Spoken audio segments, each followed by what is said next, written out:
down here already. All right, everybody. We'll take questions from Coach Vitello. Raise your hand. We'll get you a mic, Ben. We can start us off. Tony, wanted to ask you about a couple of the arms that didn't necessarily throw a ton this fall. Just an update on Seth Halverson, Andrew Lindsay, Camden Sewell, just kind of where they are right now. Yeah, so Andrew Lindsay finished in Jackson, Tennessee, and we put him in kind of a period of still throwing, but individual work with Coach Anderson. This is the time of year where guys will get looked at. What are their strengths? What are their weaknesses? Here's some individual attention. Right or wrong, I think it's fair to them to give them the meat and potatoes of the fall to understand or to show us what they can and can't do, whether it's repetitions in practice or, more importantly, in inter squads and scrimmages. So we're kind of in that individual phase, and Halvey's in the same category. Right now he's throwing off the mound. Coach A is able to just work with him, nothing else going on, use the technology as he sees fit. Drew Beam is doing the same thing right now, throwing a little bit. Chase Burns is in that category. Chase Dolander just threw his last bullpen and will shut him down. So you guys have been great about coming out to the park, and I'm not on your sites and all that, but I assume you've been kind of publicizing what's been going on.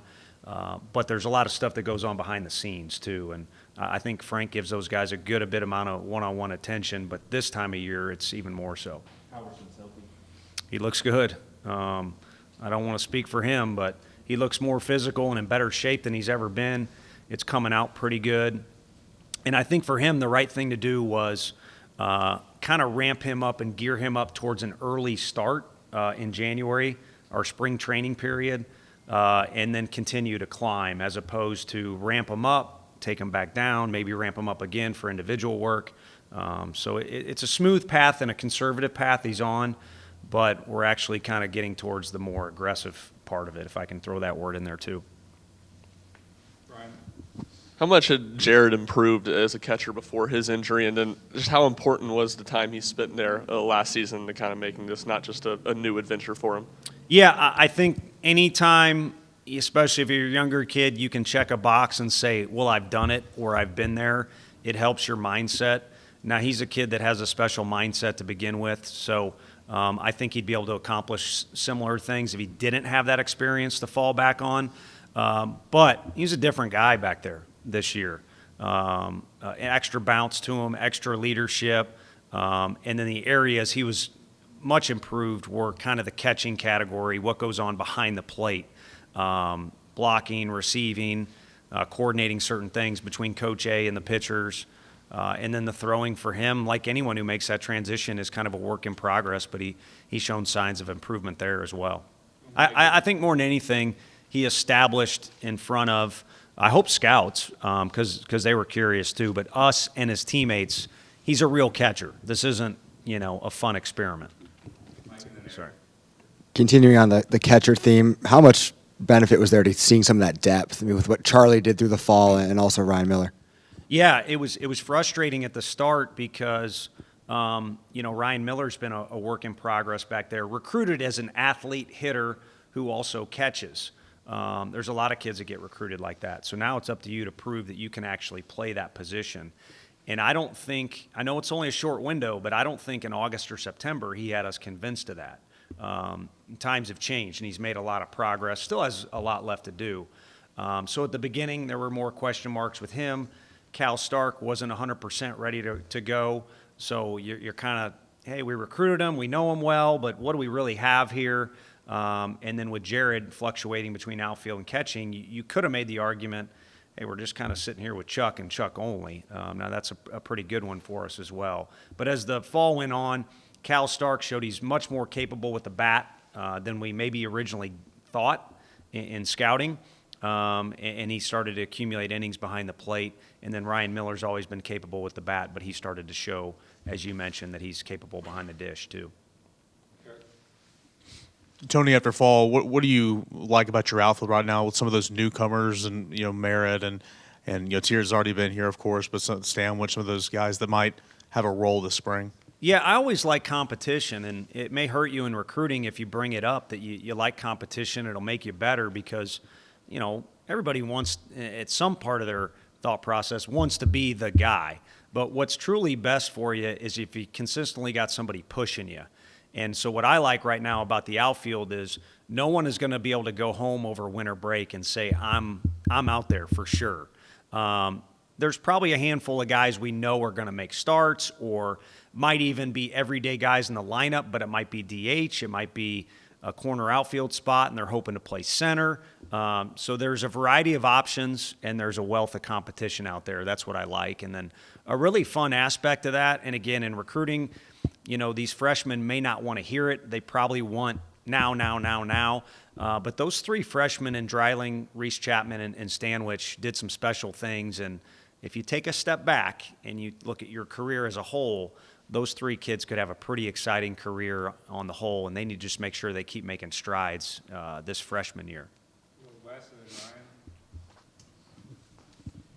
Tony, obviously there were a lot of big personalities in that group last year, both on the field and kind of in the clubhouse. How different are things these days? And I know every team's kind of its own thing, but do you like the sort of culture emerging within this group?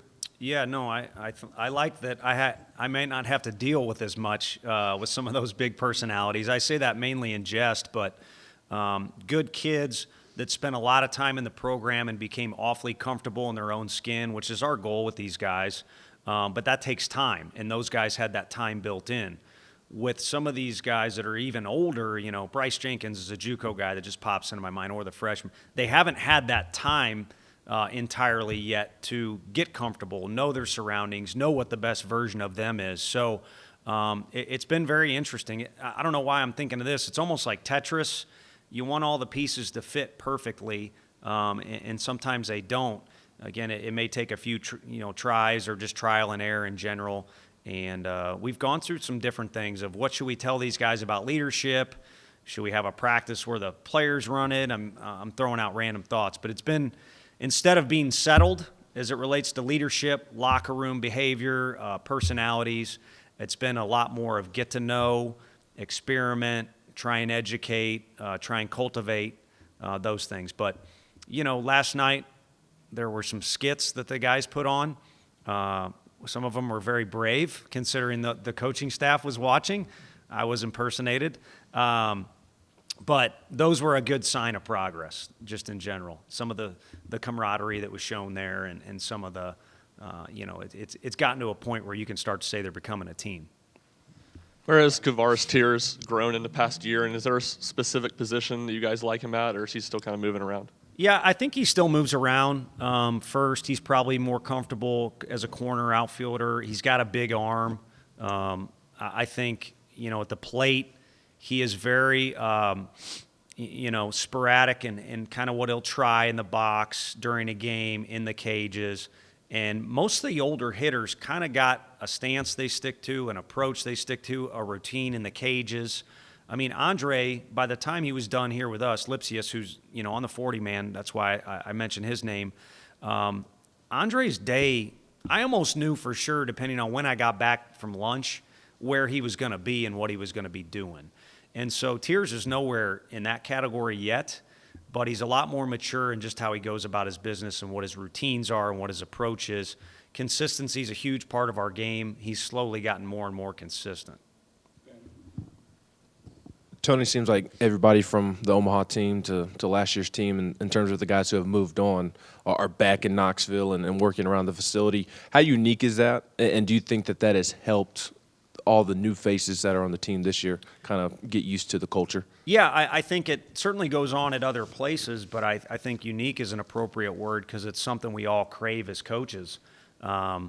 You want a little return on your investments, and that might just mean a high five in the morning or a smile or getting to see a kid is doing a drill maybe you did with them or he's just working hard, and that's what you try to instill in them. And those guys come back, they work with Q, they use our facilities.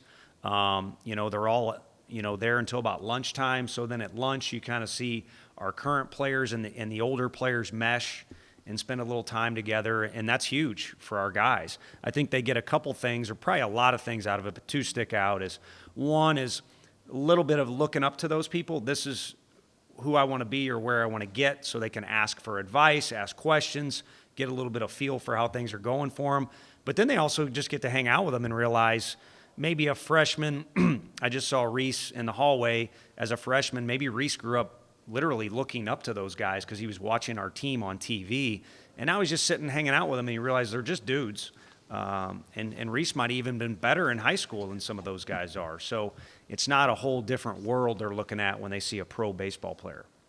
In the back. Tony, last year you had a lot of guys who could go yard at any time. Will this team be a team next year that can hit for power as well? Yeah, I wouldn't have thought it was going to go the way it did last year. It's a nice, pleasant surprise. You could predict it one way and it actually go in a negative way too. I stand by kind of what I said about last year's team. We're going to need to be a more diversified offense. Last year's team proved me wrong, and at time, maybe even to a fault, we relied on so much power in the lineup. There's no other way to say it.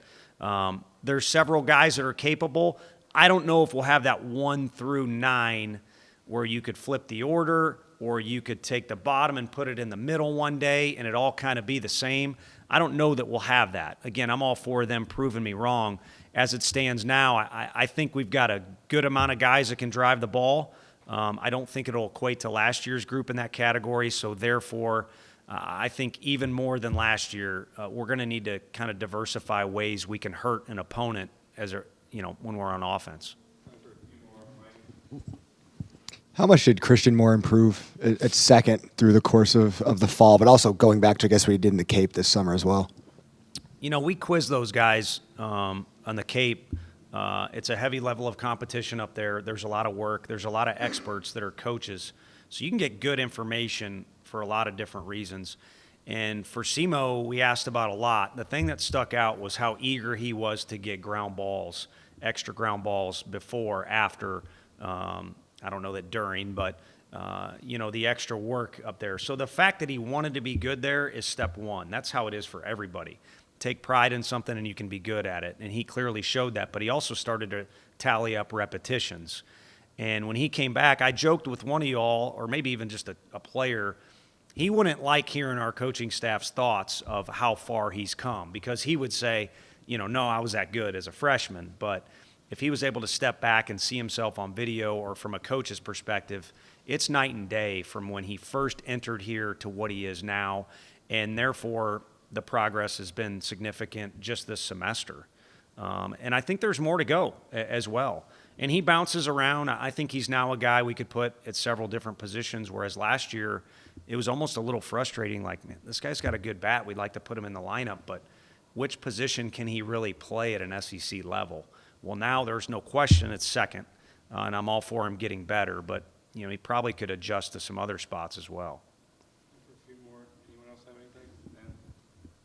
anything? Guys like Austin Jaslove and Hunter Inslee, who maybe have a guy in front of them, Logan Chambers, how big of a piece do you think they can be this season, if anything, depth, and just how have you seen them progress this fall and throughout the summer? Yeah, the coach in me wants to say as big of a part of it as they want to be, because there's so many ways you can help your team, starting at the beginning of the day all the way to the end, and it doesn't have to be hitting a home run or anything like that.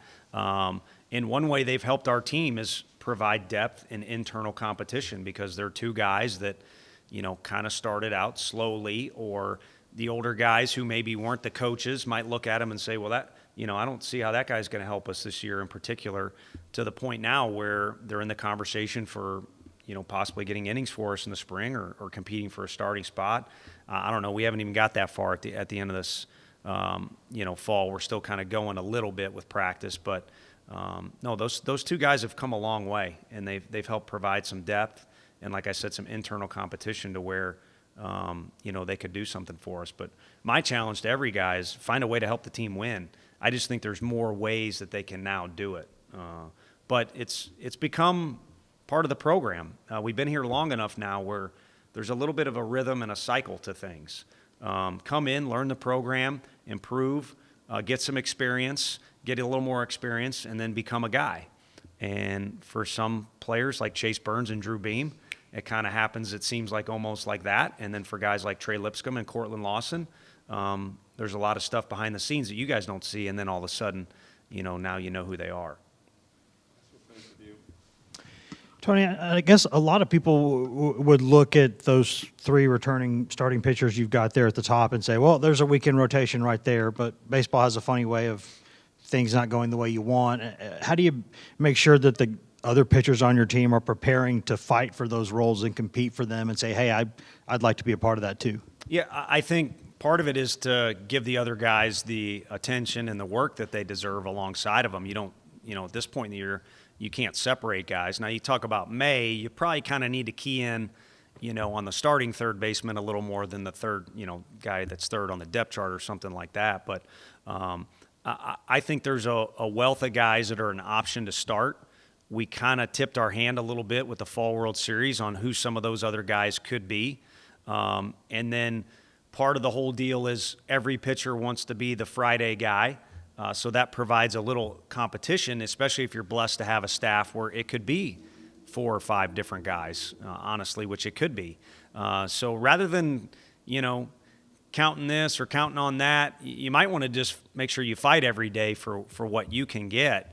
And then also have the understanding on the back end, it might just be what's the best combination in the coaching staff's mind of this guy here with a purpose. It doesn't always necessarily line up where you go 1, 2, 3, and then 4 during a midweek game with your 4 starters.